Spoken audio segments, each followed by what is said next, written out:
Autre point qui était très important, c'est échangez-vous avec vos patients.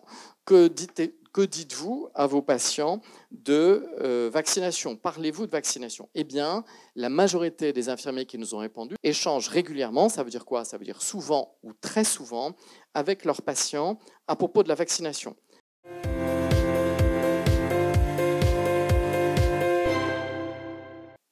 Un point qui nous semble aussi majeur et qui est une bonne nouvelle, c'est que la majorité des infirmiers libéraux déclarent tenir une permanence de vaccination pendant la période grippale et notamment dans les zones rurales, puisqu'on arrive dans les zones rurales à près de 73% de ces patients. Le fait de répéter ces enquêtes et en faire des baromètres contribue à la sensibilisation sans injonction des infirmiers pour qu'ils aient une meilleure protection d'eux-mêmes et de leurs patients. Confirmation aussi que c'est un point de discussion fondamental avec les patients, avec un nombre très important de permanences, 57% des libéraux qui ont une permanence, là aussi on en reparlera, et 91% des infirmiers qui déclarent vacciner leurs patients à un moment ou à un autre. La volonté partagée, j'allais dire plébiscitée, d'extension des compétences.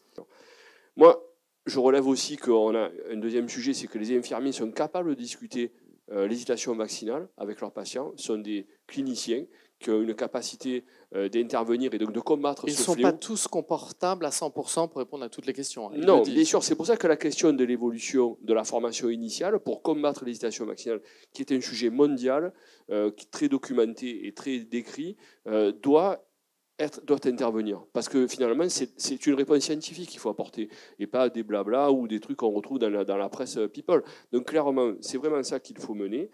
Les infirmiers sont des vaccinateurs, la caisse le sait largement. Alors après, il y a une question... On a une idée du nombre de patients vaccinés par les infirmiers? À ce jour, on n'a pas. Moi, je ne l'aurais pas. On avait peut-être les chiffres de l'année dernière, mais c'était plus d'1,5 million déjà. Donc c'était vraiment un nombre conséquent. Je pense que le fait de parler avec ces patients et de les rassurer sur le fait qu'on est soi-même vacciné, je pense qu'on est la preuve qu'il n'y a pas de danger puisqu'on est toujours sur pied et là pour les soigner tous les jours. Et c'est la notion d'exemplarité. Et plutôt que de déontologie, je parlerais presque plus d'éthique professionnelle.